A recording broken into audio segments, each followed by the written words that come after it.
Greetings, Lott Carey family. My name is Dorielle Larrier, your host of the Lott Carey Wise Digital Couch, and it is a pleasure to greet you all on episode 57.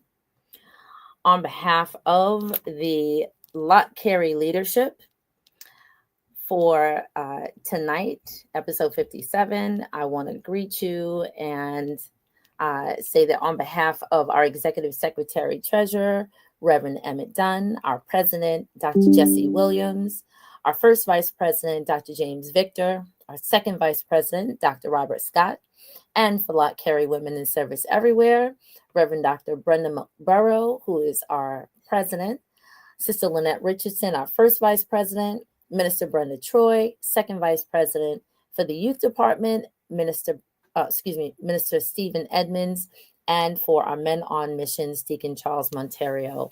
We welcome you. Tonight's episode is a reflection. Now, of course, let's do a little housekeeping. First of all, this is Thursdays in Black, so we all welcome you, those who are present.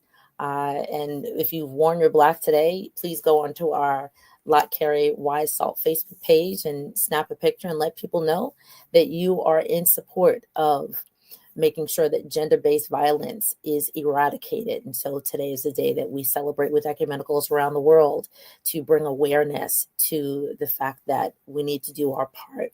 And so we wear black on Thursdays. I also want to sort of show off our Lott Carey Wise shirts that are available. Please just go on to our website and click on the button to look for a shirt that you can have on your own to continue to share and support. I want to welcome you to tonight's episode by doing the following. You know that on YouTube and on Facebook, we are broadcasting. And so if you are representing any of the persons or the places, or even Lott Carey in general or in particular, please let us know what city and state and what church you are representing, and we will actually have a conversation with you during the broadcast. So let's welcome our guests for this evening. So we have two guests today, and one is Sister Segi Desta, based in Dallas, Fort Worth. She's dedicated decades to the hospitality and tourism industry. Her extensive experience has equipped her with a deep understanding of the complexities and demands of the field. She's an independent conference planner affiliated with Conference Direct. Sister Segi specializes in several key areas, including site selection, contract negotiation, and on-site conference management. She works primarily with faith-based organizations, Lott Carey, ensuring their events are well organized and smoothly executed. Since 2011, Sister Segi has been a proud partner of Lott Carey, providing comprehensive planning services for the organization's domestic and international events. And a commitment to and attention to detail have supported the success of numerous conferences and gatherings. Now, that's one part of our trifecta tonight. The other part of our trifecta tonight is Reverend Dr. Cynthia Turner Wood, who's celebrating her 20th year as the senior pastor of the Dayspring Community Church in Lanham, Maryland. She's also honored to serve on the board of Lott Carey. Her passion for missions was stoked while participating in the Lilly-funded Pastoral Excellence Program, Team 8. She also recently served as one of the 3 team leads for the Thriving in Ministry program for female pastors. Through Lott Carey, she's traveled on missions to Guyana, Jamaica, Italy, Nova Scotia, Liberia, Ghana, and what we're going to talk about tonight, Ethiopia. Let us welcome our guests for this evening.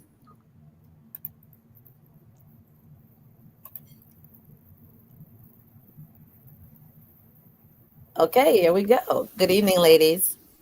Good evening. Good evening. So we're going to be speaking to Sister Segi, and I will regard as Dr. Cynthia for this evening. I'm so excited to have both of you here. And if you would, Dr. Cynthia, Sister Segi, in that order, if you would just send a greeting to everyone, and we'll get started. Absolutely. Good evening, everyone. What a delight it is to be here. And I say that not just being polite, but, in our travels, we jokingly say, We collect all these photos and all of these experiences, and we bring them back, and really nobody wants to see all of our pictures because we get hundreds of them, and nobody really wants to talk about it as much as we want to talk about it. So this is a unique honor tonight to be able to share with everyone. I'm delighted to be here. Thank you for the invitation. Good evening, and I am just very, very excited to be a part of this opportunity to talk about the recent visit to Ethiopia. And I second everything that Dr. Cynthia Turner said. And then in addition, I am originally from Ethiopia, born and raised. So I am super excited and extra time for me to be honored to talk about my country, as well as the recent trip and all the mission work that Lott Carey is doing in Ethiopia. Thank you for giving me the opportunity. Mm-hmm.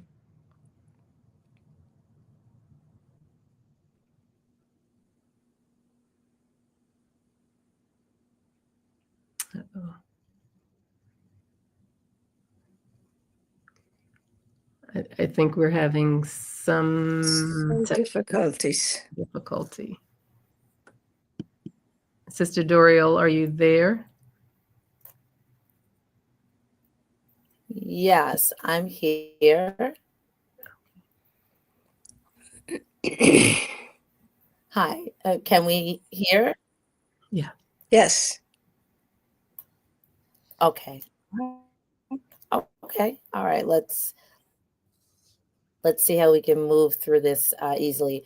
So first, I definitely want to send greetings to those people who are in the YouTube room.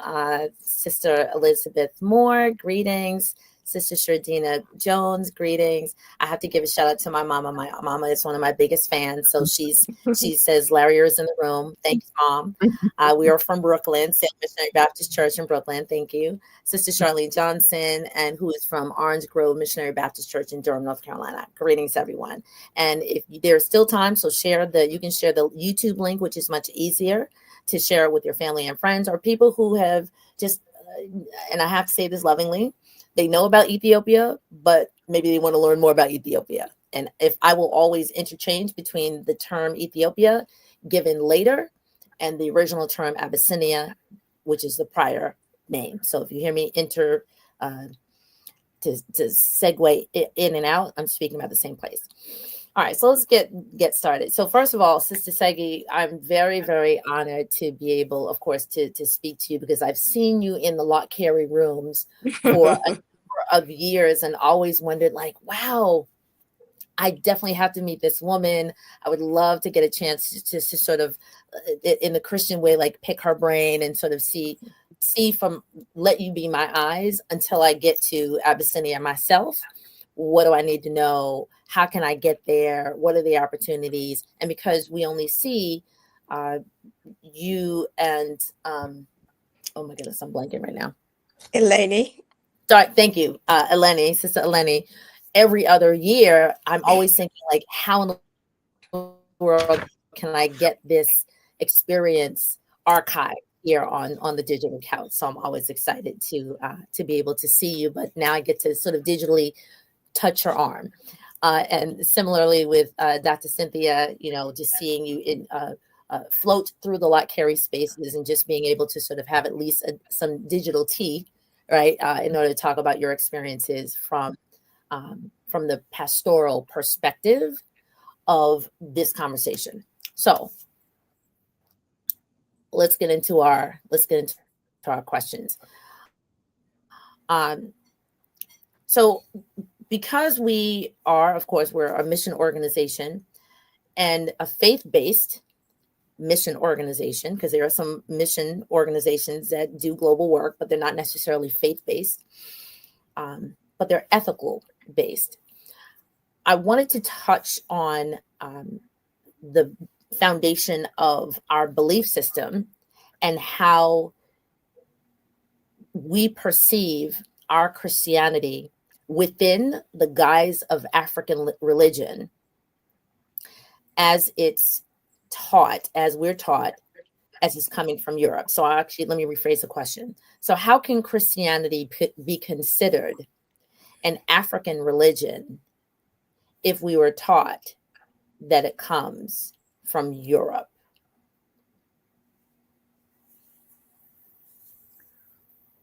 one of the things that became really evident on this trip when we visited many of the churches that we saw is that our religion begins in Africa. With the Coptic churches we saw, it's the birthplace of religion for us. Christianity, we did not learn this from white folks. Okay, we came with that when we were kidnapped and brought to America. We already had an understanding, and so that was clearly evident. Just visiting the churches there that go back, and I'm not going to put a number on the years because I'm sure I'll get it wrong. But we were steeped in that, and the faith that we celebrate today emanated there. And some of the things that we saw were the relics that we saw, books that were 600 years old, Christian books that were 600 years old, and iconography that goes even beyond that, and the deep-rooted faith, I guess, that we bring with us today emanated there. And you can see semblances of it today here, but it was not European. Let me just say that. They got it from us, if anything, but we did not get it from them. Yeah. Ethiopia is really one of the oldest countries when it comes to Christianity. It is the second country in the world that accepted Christianity as the state religion. The first one being Armenia. Ethiopia is the second. And as Dr. Cynthia said, it's just so many of the relics, the books, the places that are thousands of years old, that goes back to 4th and 6th century. And the Christianity is practiced the same way all through the times. And I believe it is really, it's a must-see. Many places, many monasteries that have just been there for so many centuries past and still existence and absolutely looking so pristine. And all of the churches, as old as they are still worship houses. They're not just a museum to look at. So they are practicing, a faith, services that goes on all the time. Yeah, and very, and if I can add, very sacred. I mean, just walking in those spaces, you feel how sacred they are. And we had to remove our shoes and move in, but we were careful to not disturb those who were there to worship. We're there as tourists. They're there to worship, and we wanted to make sure that we honored those moments. So yeah. Excellent. Now, so let's sort of backpedal just a moment. What days were you there? How long were you there? And then maybe mention some of the places that you did visit. Yeah, we left on, I think the group left on September 22nd, I believe, and we returned October 1st. Is that what it was? Oh, the 27th of September. Yeah. And we visited, of course, we arrived in the capital city, Addis Ababa. And before we left Addis, we were involved, which we'll talk about later, to two missions in the community. And then we left from there to Lalibela, which is one of the oldest. We went to Gondar, where we saw the castles and all of this. Gondar represents the imperial, the history of the imperial side of Ethiopia, which the castles precedes the castles you see in Scotland and any parts of Europe. These are the oldest castles. So I'd have to believe that the other castles are copied from the oldest castle from Gondar. Okay. Yeah, and then from Gondar, of course, we climbed the tallest mountain, the Semyon Mountain, and that was just a beautiful experience. And then from then we went to Lalibela, which is the most sacred place for Christianity, where you have 12 churches that were carved out of the rock that have been there since, I'm not going to try to say the time, but they've been there for 1,000 years. And so then we visit those, and I'll let Dr. Cynthia take from here and go over her experience and what the group is like. Yeah, yeah. So when Sister Segi talks about carved out of rock, these churches from the outside, we're carved from the outside in. And so it's really hard to explain, and you kind of have to see it, but all around they have carved, made the church, the interior of the church came from the exterior of the building. So I can't even put it into words, but really, really beautiful, and says something, is a testimony to the skill and the brilliance of African people to create these structures that I think if we tried to do today, we'd still be, it's like the pyramids. How did that happen without excavation, big machinery, and all of that? One of the monasteries we visited in Lalibela, I think, was still being built on the side of a mountain, and the tools that they were using were, pick and hammer and axe, and really carving out this space that is holy, and was one of the places where the people would go to gather holy water and bring it back, but it's down some, a long flight of steps. And one of the most humbling experiences throughout, particularly in Gondar and in Lalibela, was, coming back up. Everything is hills. Everything is up or down. You go down, you got to come back up. You go up, you got to come back down. But it's the going up that is the challenge. And so one of the most humbling things is having someone who looks like they're 80, 85 years old go right past you while you stop every 10 steps to catch your breath, to get some air, because the air, the altitude is so high and the air is very thin, right. But they have no problem because they're, they do that every day, all day. So, but the priests who have dedicated their lives to serving in the churches, 14, 16 hours a day, every day, and, taking small breaks. I did bring this, one of the artifacts. I don't know if you can see that, but cross. Beautiful cross. So beautiful. And it's what similar to what they use to bless people when they come through. And so they the head here, and then, here and here, and you thank them. And so it was really those precious moments. And as often as we could, we asked for those kinds of blessings when we went to the Coptic churches. So, yeah. Oh my goodness. I'm actually getting chills. I'm really getting chills. I'm getting chills. Yeah.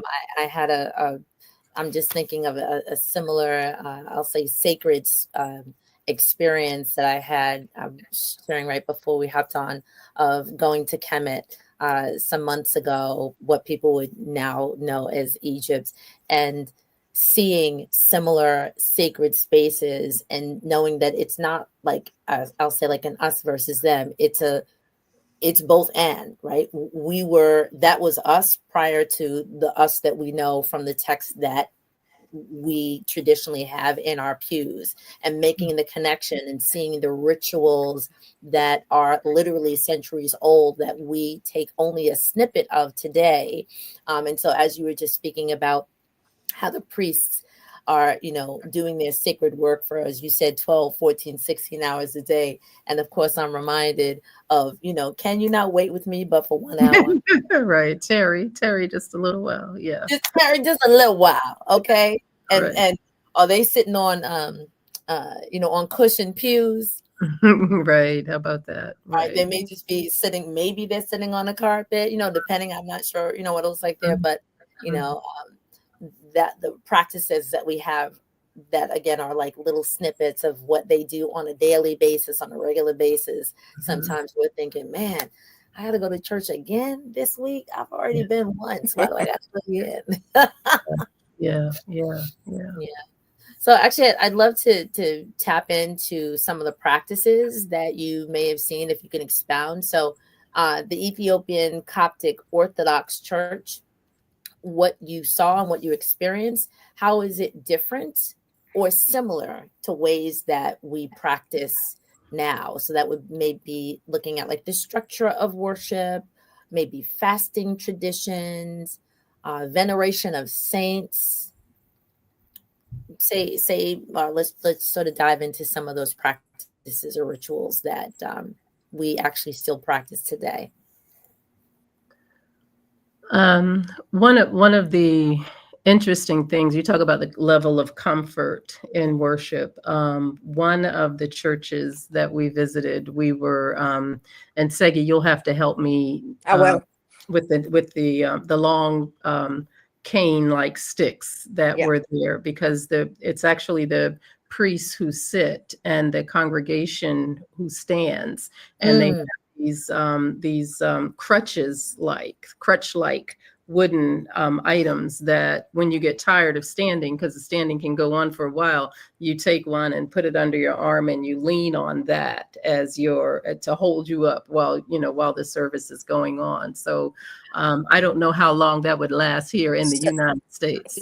Yeah, the service really is about easily could be to 2.5 to 3 hours, and you are standing the whole time barefoot. And you there's 2 times during the service, during the mass, that the priest would call in for you to kneel down, and that's the only time you really are off your feet. And at that time you are really down, on your knees twice right before the communion service. The stick that she's talking about is a long standing stick, and it has it's a symbol. It's a symbol of a cross, and sometimes it's a horn of a ship in that, where it's like a T, so you hold on. So that is your, to lean on to stand, the whole time through service. It is also sort of like a musical instrument in a way, where when the priests are, giving the time when they're singing, it is used to, they move it back and forth as with the music, back and forth, and it's absolutely beautiful to see. Our group did not get a chance to really actually be in the church service, so they missed that opportunity. But that is what that is used for. And then the church service is like, you have, when you walk into the church, you have the main room where the congregants would be standing there during the service.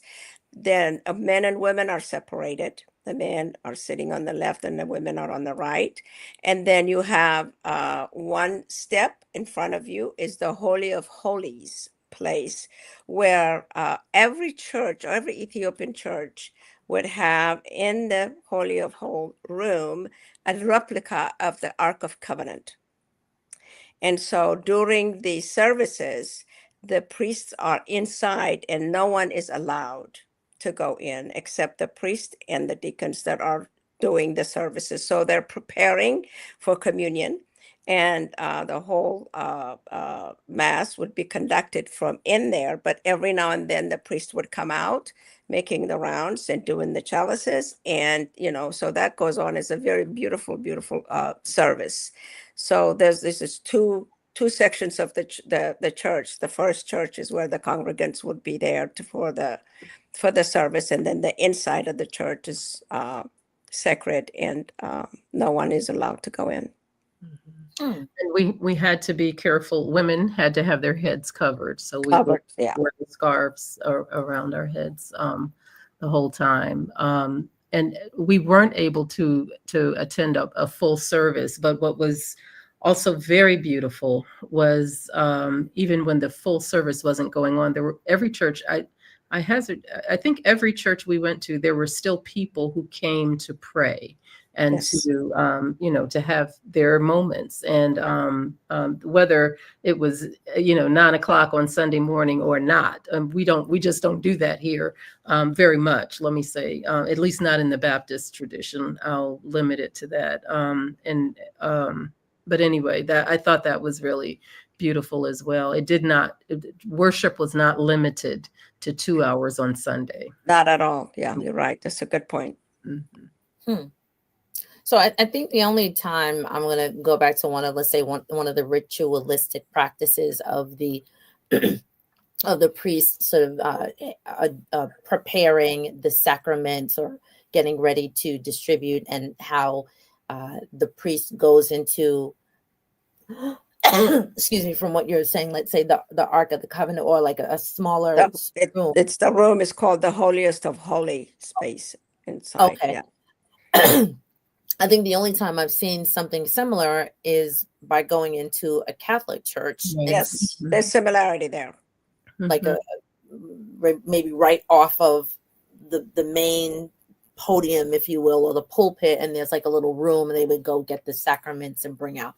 Very interesting, very interesting. So the reason also why I'm asking these questions as like delicately as I am is because people will either ask or say or presume or make some generalizations, again, thinking that anything prior to coming to, let's say, through Europe into the Americas is something very antiquated, like not even remotely connected. And so I definitely wanted to have this conversation to say that, yes, something centuries old, we still have some remnants, literally and figuratively, of something that's prior to Europe. Yeah. I have to mention one of the things that inside those most beautiful and very sacred spaces and ancient spaces that jarred us and really upset us to some degree is that there are paintings and artwork that are European. Some of them, yeah, and some European, some Asian, and we were like, where does this come from in the midst of Africa, and all of that? And so, go ahead. Mm-hmm. Yeah, it's unfortunate when I looked at the paintings, like for example, that small church that we went to in Gondar that has all of the painting that was really done many centuries back.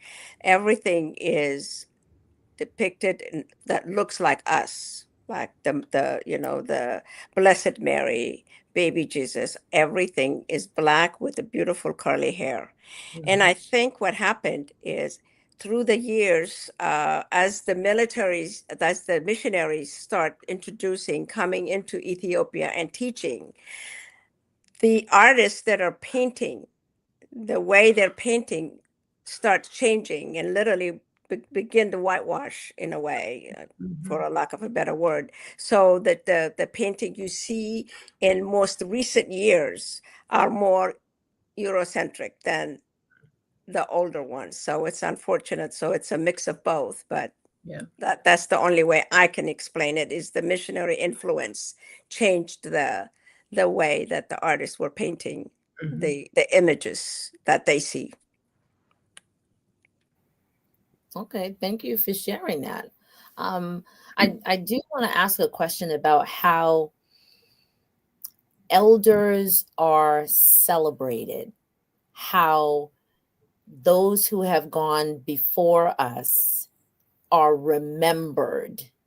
And now I'll restate the word veneration of saints. Because if I just mention how, I don't see, let's say, the priest or the minister stepping away, or the presence of the holiest of holies, or an Ark of the Covenant, a physical replica being in, and where I can only speak of Baptist churches, and I'll speak of the one that I'm in, but that I see it in some Catholic, edifices. I'd like to know what examples of veneration of saints, of veneration of elders, of remembering, of setting up altar, if you will, which is literally just a place to give honor and respect to someone who has come before you that has done some good work. So what type of evidence did you see or did you experience? Segi, I'll leave that. I can't answer that. Veneration of saints is really part of the ritual and the the worship part of it. I'll give an example. Lalibela, Saint Lalibela, is named after the King Lalibela, who and then became venerated to be saint. So he is honored, and the area is named after him, and the churches have all of his burial is in there, and the churches honor him, and so is the people. So we have several examples like that where the people before us that left us a legacy in religion and in other things are still remembered and honored in many different ways. If that answers your question. It does. It does. Thank you. Thank you. Excuse me. So I'm gonna switch to a different question. So the question is, why don't we hear more about the African contributions to Christianity, and more specifically, Ethiopian contributions to Christianity in our churches? So now this question reflects both on historical curiosity, but also some frustration, because we're familiar with the colonial narratives that minimize Africa's foundational imprint into Christianity, its theology and leadership. But I'd like to sort of open up the door for reclaiming like a fuller and accurate understanding of our spiritual heritage. Yeah, I think you asked and answered.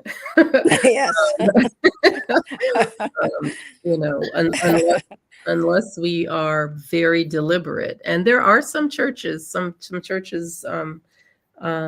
here in the United States that are very deliberate about reclaiming and making sure that we hold on to our African theology and our African understanding of the faith. But much of what we inherited, comes from the colonial impact that we've had from missionaries who, and that's harder to shake for whatever reasons it is. The same way it's, the what do they say, the lingering vestiges that we carry of slavery and enslavement, and the lingering vestiges of what those missionaries taught.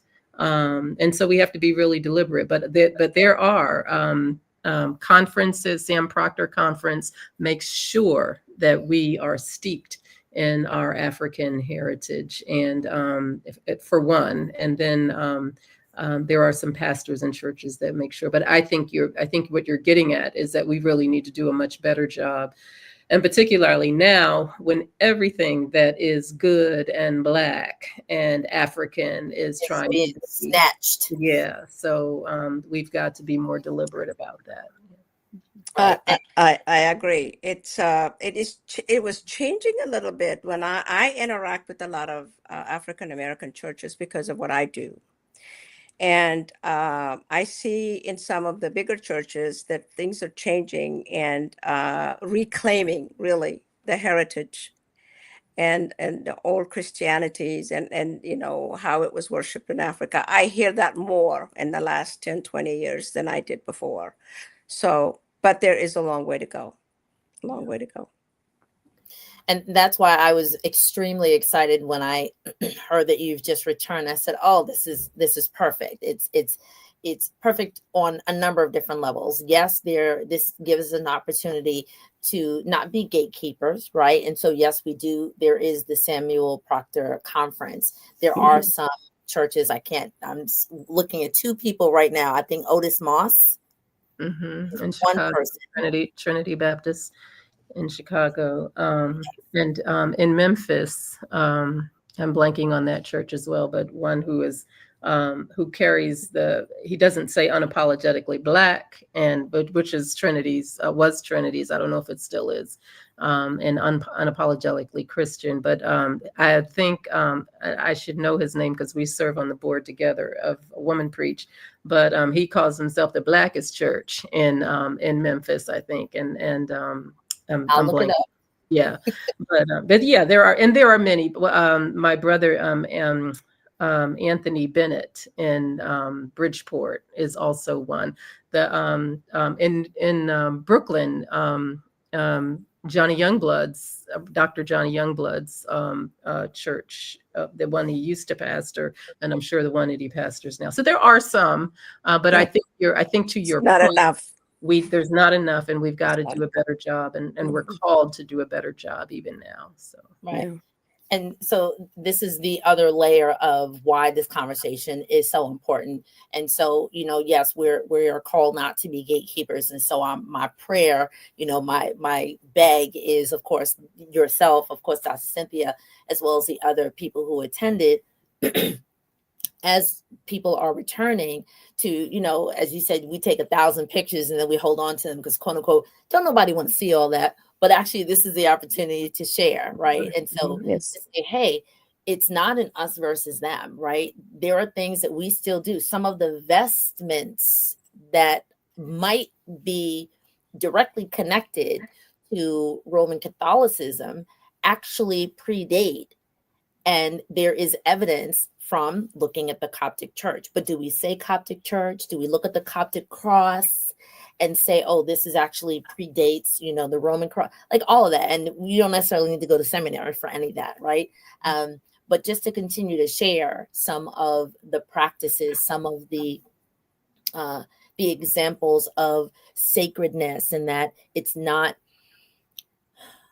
relegated to what media says African spirituality is in its totality, being something that we should look down upon. Because if we walk into a number of spaces, I won't count, nor am I going to give like a percentage, but if we walk into a number of spaces and we say, African spirituality, African tradition, the first thing that will still come to most people's minds is something not that you may have experienced when you were, in Abyssinia, right? And so I'm trying to just provide more opportunities for most of us here, let's say on this mainland, that we are connected to something greater that started centuries ago and not just 2,000 years ago. From the stories that we're told, number one. Number two, that there needs to be an embracing and a reimagining of missionary work. Yes. And I'm not afraid to get in trouble for this, but there should be a reimagining of missionary work. And it's not, I'm changing into something that sort of happened midway in the timeline of history, but that missionary work is, let's find out what started out in the beginning of our Christian journey, or the Christian journey that we now know as Christianity, and get some of those old school learnings and continue to bring it to what we currently do today. Because the moment that you say people are standing for 2 and 3 hours, okay, right, that's a whole like, wait, what? And the priest. Yeah, but even beyond that, I think we have to be careful to not allow others to take from us what we know to be true, right? Yeah. So ancestors, right? If you take that over into other religions, or not even other religions, other cultures, and we start talking about the ancestors and how our ancestors may still be interacting with us today, then they would tell us that's demonic. They would claim that. That's why I said at the beginning, the spirits would be, don't mess with that kind of stuff. Whereas, those of us who know that we know that we know, and that's all we can, we just know, right? They can call it what they want to call it, but we know that there's a help that comes, that there's guidance that comes, that there's inspiration that comes, that is not of this world. And so I think we have to be careful not to let somebody call demonic what is actually part of our faith tradition. It is the faith tradition, and it's part of our legacy. It's part of us. Mm-hmm. Excellent. I'm thankful just for that one statement that you just made, Dr. Cynthia, because the moment that someone says, we're even just the phrase calling upon our ancestors. Right. That's almost like, ooh, that's a little taboo. Mm-hmm. But here on the digital couch, that is literally par for the course, right? Mm-hmm. So, how, even if I say, I'm trying to get some inspiration from Lott Carey himself. Mm-hmm. Mm-hmm.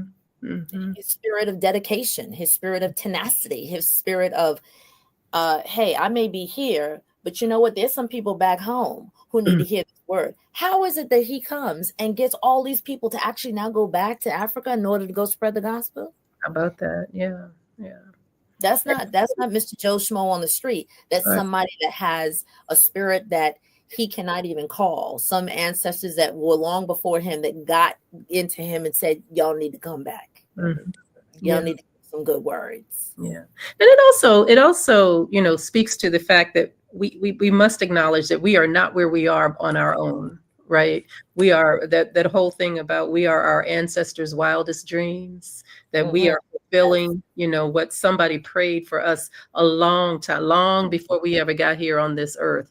Somebody was praying that one day we would be able to sit down and talk about this stuff. Maybe they did not visualize, on a digital couch or whatever, but that we have the freedom to walk and to be and to express and to all of the things that we are able to do. We are the dreams of somebody who prayed for us, and we cannot be so arrogant as we see in other cultures to think that we have done it all by ourselves, that we got here by ourselves. So I could go on and I could go on. That's just beautiful. Right there. Listen, keep going, because that's just exactly what we're here to do. This is exactly why we're here, to keep talking about it. So, I do pray that, again, Dr. Cynthia and the other people who are part of the team, that if this is the first moment of reflection, that there should be a couple of other moments of reflection to keep literally the Ethiopian, the Abyssinian, Coptic conversations going, so that more people see, okay, it wasn't just this team and that's nice and good. No, let's pull some other traditions, because yes, church is looking a lot different right now. It's looking a lot different over the past 5 years, 10, 15 years. And as we sort of work towards calling this conversation to a pause, not a halt, because it can go longer or it can occur on another day. But certain people are looking for something that, and I'm not going to say universal because that can be a really catchy topic, but they're looking for something that precedes, of course, that moment of literal and figurative whitewashing of our faith. And as they reach back, the gatekeeping of, no, it starts here. There needs to be more reaching back, so that they say, in the beginning of time, whenever you consider the beginning of time, that faith held through, and it started with melanated skin. And out of that, everything else kind of came out. But let's go look back at the beginning. Let's begin at the beginning. And so as we now bring this forward to what missionaries do today, how they go across the street, across the highways, the state borders, the country borders, and now the global borders, and reach out to share the word. That word needs to look like a longitudinal word that started from centuries ago, and not something just that started 2,000 years ago, according to a specific timeline. And because we can say, it's almost like, and people have said this to me, you either have to be Black or you have to be Christian. The Pan-Africanist part of me does not coincide or should not coincide with the Christian part of me. And I've actually grappled with that for a number of years. I can be African and I can be Christian. Why do I have to choose? And I think now that more people are going to, let's say, because of Ghana's, celebration of independence, and so people were returning, they're doing these Sankofa tours, which God bless them, excellent, have a ball, I'm glad. But don't just go visit and then, leave your Adinkra symbols sitting on the shelf. Bring more of those stories and more of those traditions that you learned about, and that spirit that is not told through a racial lens, but a spiritual lens, and bring that to the people of today. So it's not a fad, but it's faith in action. Yeah. So, similarly with this trip. So, what can we pull together that we can share with those people who will choose to do mission work as a result of this trip?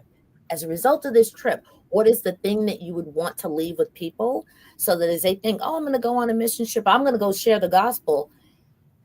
What would you want them to know? What would you want them to know? You want to start, Segi, or I? Yeah, I think, let me just back up before I talk about the mission for a minute here. The group that I take with me, just like the Lott Carey group, what is so amazing to me, just stepping back and looking into the minute we arrive and then we start working with the mission and all of that, I see and feel like a sense of belongings by everyone. It feels like I coming home in a way. And then and taking everything so seriously into putting all of the efforts and all of the thoughts into the mission. To me, that's just such a gratifying thing, because there are so much to be done, particularly for women and children. And that was really was such a big evident things that we saw. The children needs us, the women needs us. These are single women all over Ethiopia, the countryside or the capital city, that either they had a child because they were violated, or the father is not around for one reason or another. So that is the biggest needs that we as women can focus on and help and lift our sisters up and make sure that they're not separated from their children because of the condition of the way they live. They're sometimes, most of the time, they're on the streets, and there are organizations that bring them in and create opportunity for them to be empowered to get jobs so they can keep their children. If not, the children are taken away. The children are taken away, either given to somebody within the country or shipped away and adopted. So we need to really focus and help organizations like those that helps the children and the women. That, to me, that is the biggest need, and that's where I think we should focus on. Yeah. It's so much there. I was a day late from everyone else. I missed the flight. The first one, yeah. Yeah, going over, and so I flew by myself. And one of the it was a horrible flight. And it was a horrible flight because of the people who sat behind me, and without going into all of the details. But at the end of the flight, after a young teenager, a special needs teenager, kept putting his foot in my space, and we're fighting with that, and the mother telling me I need to move, and the thing that struck me in the end of it all, and I finally realized she was overwhelmed. She had a special needs teenager. She had a baby, a newborn, and she had a toddler, and she was trying to manage all of those. So I had was trying to have sympathy for her until she was telling me I was the problem. But anyway, the worst part of all of that was when I got up to go to the bathroom and realized that the row behind her was her husband or man who was traveling with nothing her, and who did nothing. Nothing. He had to feed, she had to take them to the bathroom, and he had an entire row. She has her row with her special needs, very large child on one side, her toddler on the other side, and the baby in her arms. And this man did nothing. And so I lift that to say, culturally, it is the woman's responsibility. And he was fine. I mean, he was refreshed. He, stood up, and he was okay. And I was just absolutely appalled and had a great deal more sympathy, in that setting afterwards. But I say, the culture is so different from what many of us would tolerate. Not everybody, but many of us would tolerate here. And getting past that barrier, understanding that women are the ones who caretake for the children and provide for the children, even though the women have, very limited rights, Income. and freedoms and income and mobility and all of those things. It's so I think that brings one aspect into it. Another aspect, which we were talking about earlier before we came on, was just children who are on the streets who are hungry. And Yes. I've left really impacted by that. And what do you do with that? And so the tension there, the challenge there is, do you give them something they're asking? And here's the thing, they weren't even asking for money. Many times they were asking for pens for school, for paper for school, and Notebooks, yeah. for school. They want to go to school, and so which but even to give them money, our guide was saying, be careful about that, because if you give them money, then it makes them not want to go to school, because they think they can get money, but stay away from school and get money by begging. But the other dilemma is, you have a hungry kid in front of you, and with a beautiful face and innocence, and and God's creature. And so how do you? And then they say, the money might not even go to the kid. The money might go to somewhere else. Some adult who's put them up there. So you have all of these things working, the tensions that are working within you to try to do the right thing. And I just said, look, I don't know where the money is going, but I can't look at a kid and not who's asking for something, do something. And not do something in that moment. And God will have to decide, with them what happens to it after you give it.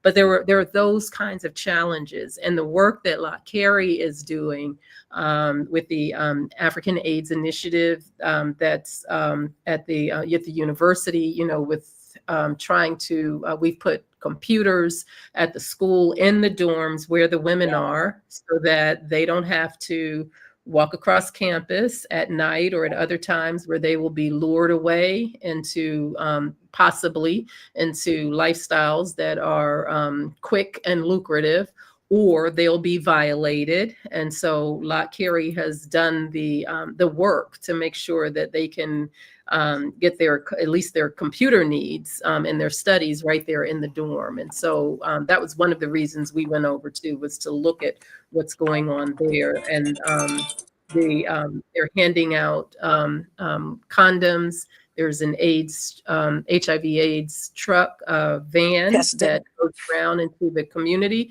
and does testing, does condom distribution, and make sure that and when the tests come back positive, then there's an avenue or a pathway for them to go to the hospital and get, meds, hopefully.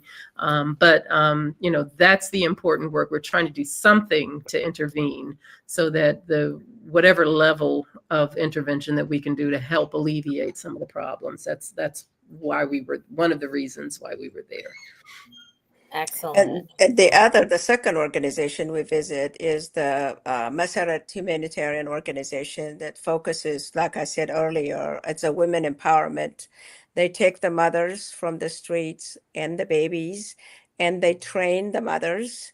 And that when the training is over, then they find them a home, and they become independent. They'll either have a small store that they manage, and they pay for the first 6 months of the rent until they get established and move on. And at the same time, another organization that is also working with Lott Carey, that I brought into the fold, also created a for the children that the mothers are being supported.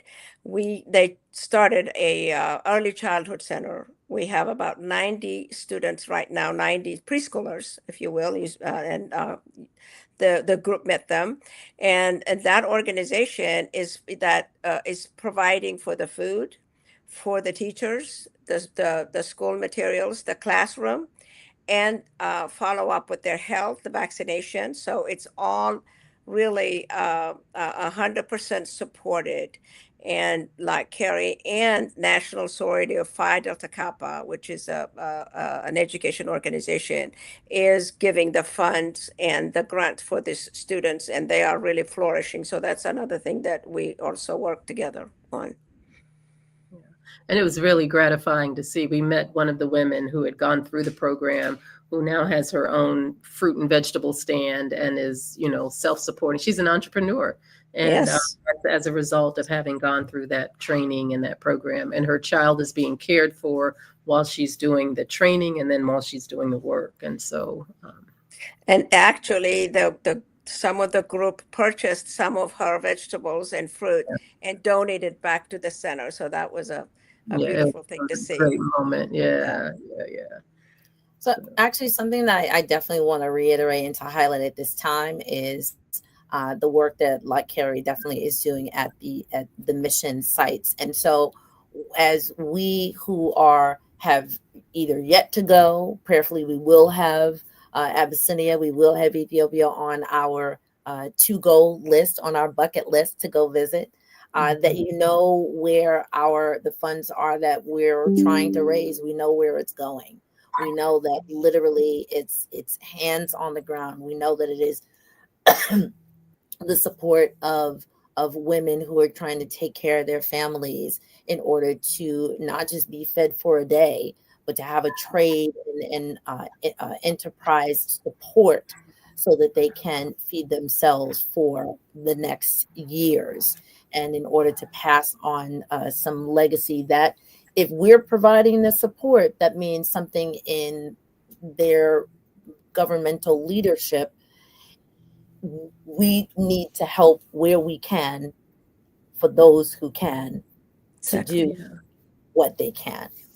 And so as we do all these fundraising opportunities, yes, we take care of our own here, but there are others who are across the seas who could use our support, who could use the information that we can add on to the information that they have in order to improve their lot, to improve their future.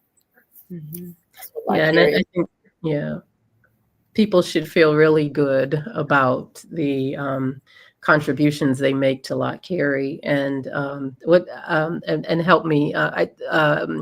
Ethiopia means people of burnt skin, burnt face people. And so, and that's really important because we know that often when, there's nothing wrong with the Red Cross, there's nothing wrong with those other organizations, but sometimes, so I put the sometimes on there to protect myself. Sometimes the monies that those organizations receive don't reach us until after they have reached other communities. And so, and we get, we're not put front and center. And so, but with Lott Carey, we can be sure that we are reaching those who look like us and those who often are the last to receive. And so I hope people will really understand that we're not leaving anybody out, but we are making sure that our folks are covered. Sister Segi, did you have I was going to add, because I've been affiliated with Lott Carey since 2011, and I've been in a couple of missions with them. What amazes me about Lott Carey's work is that a lot of foundations and organizations, they collect the money, but a lot of it goes to salary and rent and whatnot, and very little goes to the field, to where people need it. So Lott Carey is the one organization I know for sure 70% of the money collected goes back out to the people that are in need. And that is something to be very, very proud of. And it's just an amazing work. And I've always been very proud to be a part of it. And I'll add an approximately on that, because just having come from the board meeting, but we are close to it. Yeah. Our overhead is very, very low. Very low. It's a tight ship that you run because you believe in your mission, and that's something to be commended. Yeah. And some of the hardest working staff around. So, Amen to that. So as we are, wrapping this conversation up just for now, because I would love to have another one, because I want to know, Sister Segi, when is the next trip? When is the next I trip? tell you, there is plans for a couple of trips in 2026, if not 3. And also, people like Reverend Jackson is organizing his own church to send out. So I will be communicating dates and times for future. And also be aware that we also take groups of 2, 3s, that if you decide to go visit Ethiopia, feel free to contact me and I'll make sure that we put together a good package for you. Yeah. Excellent. And I confess, Segi curated an amazing time for us. And Thank you. it took us a couple of weeks to recuperate, but that's because we saw so much and experienced so much in a short amount of time. So we even learned how to bake injera, that's right. the main bread, and we did that. And I'm practicing. You practiced the dancing. My dance. I can't. Eskista. Yeah. Oh, right. The shaking of the shoulders. I can feel it. I just can't do it. But That's great. That was great. But it was great. Yeah. Let me just say too that there's nothing like seeing it and tasting it and smelling it and feeling it for yourself. I mean, hearing others talk about it is one thing, and you get, but actually feet on the ground and experiencing the people. Right? The love of the people, the hospitality, the generosity, the beauty of the people and the landscape and all. There's just nothing like that. So I encourage anyone who can scrape their pennies together or do whatever you got to do to get there, try to do that, because hearing it is one thing, being there and being immersed for yourself is a whole nother thing. And it is my mission to make it affordable, to work with groups budget, to make sure that we set up a payment, whatever it takes. I just want people to consider and plan and go and experience this wonderful experience that Cynthia is talking about.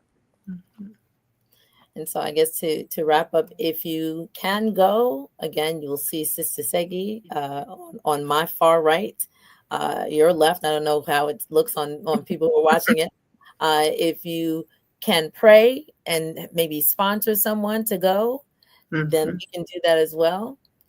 But if you can't do either of those two things, learn a little bit more about the place. There you go. Share excellent information about it. Get younger people interested in doing that. And if you can go, just bring back some good truth. Share with other people. Get excited that we have and I'll speak in a Black familial lineage kind of conversation, our great grandmothers and grandfathers who not only did the work back then, but are still doing the work. Because as these two have said, if you go there right now, it looks like you are centuries back. And people still dressing the same way, walking the same way, celebrating the same way. Wait, one last question. What is the best time to go? Because there's a celebration that is. What is that? If you really want to celebrate big Christian holidays, of course, the Orthodox Easter is a great time to go. Christmas is in January. So January, if you leave December, right after Christmas, and then stay through Christmas, that's the best time. Weather is in your favor. It's really lovely. So the best weathers are, I would say, September is a new year. That's a celebration of New Year. So September through March is the best weather. April and May are okay. They get to be a little warmer in some areas. June, July, and August is a rainy season. So, it's great to see, but you may end up with a lot of rain and be disappointed. So, I would say September through March is a great time. Yeah. And if I can add just one more piece, they're out in Gondar and Lalibela, we saw what we were calling the pastoral scenes, which felt like you were in biblical times, people walking with animals, the clothing and all of that. However, Addis Ababa now, let's be clear, there are skyscrapers. It's as modern as it can be. It's as modern as it can be, and the Adwa Museum. Yeah, Adwa Museum is awesome. I mean, there's a dichotomy. I just don't want to give one image because there's both and. Addis Ababa is also the city with the largest concentration of embassies of the world, because the UN economic office is there, and also the African Unity, the office is there. So because of that, it's definitely a very international place where you see people from the world. And then, as Cynthia said, it's very modern. Airport lots of people speak English. I mean, it's a lot of great things to see and do. So you have the modern one way, and then you have centuries back. So you really see. And then you have the bus driver on the tour. I'm sorry, Segi. You have the bus driver as you're going along saying, we're going to pull over for a minute to see if anybody needs to visit the bush. Okay. That's right. So you come back appreciating every time you have a hot shower, every time. So you got both. So just thought I'd throw that in there. I love it. That's a good one. So, folks, thank you so much for staying. Thank you for having us. Thank you for sharing. Again, we want to expand. We know that, again, every other year we see our different mission partners coming from different parts of the world. But I definitely wanted to give sort of an interplay of what the experience is, the missions that we do support, how we are coming alongside, people in different places and spaces, and the real work that's happening outside of the convention time. And that's the whole purpose for the Digital Couch. As we're celebrating 125 years of the women doing their service work everywhere, we wanted to make sure that we captured the essence of part of what we do, which is to go literally on a missions trip to see, to serve, to shadow, and to learn from. We're not going to teach, we're going to learn. We're going to learn. We go to get taught by our mission partners across the sea. So God bless both of you.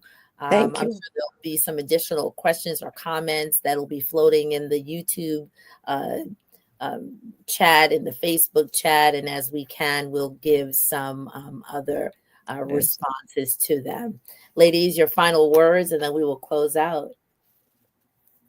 Let me just say thank you so much for this opportunity. Again, we do these things and having moments to share. I've shared it with my church, and now I get to share it with Lott Carey people. And so it's really an honor to be asked and to be able to share this time with you. So thank you. And I say the same thing. Thank you so much for having me and to give this opportunity to share. And I am a proud Ethiopian American that love to take people anytime, any month that want to go. So amen. Thank you. All right. So family, we are going to say good night for now. Please make sure that you check back with us on the first Thursday of every month. And so we will see you in December. I believe that's December 5th. I think it's December 5th or 4th. Oh, you're next. One of those days. December 4th. There we go. December 4th. See you December 4th. And have a great month. It is the month that in this country we say thanks. Mm-hmm. Let's be thankful for all that we have and send prayers of thanks to other people for what they have. Amen. So peace and blessings. And I'll see you all in a moment. Let me just give one last call. So Sister Segi and Dr. Cynthia, see you in a moment.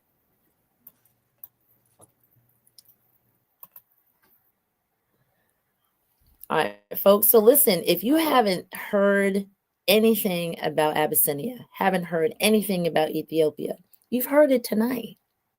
As you are planning your next trips, as you are planning your next excursions, even if it's a family reunion, if it's your retirement party, if it's on your bucket list, please add Abyssinia. Please add Ethiopia.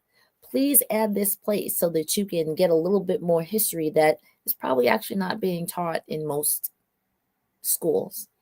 But let's reimagine the stories that we've been told. All right. Peace and blessings. I will see you all next month. Stay connected to Lott Carey TV on YouTube, Lott Carey Wise Facebook group on Facebook, and everywhere you get your Lott Carey news. And it's maybe the end of the year, but literally we're just beginning. Congratulations to the Women's Service Everywhere for serving 125 years. And let's keep this mission mindedness going. Peace and blessings, everyone.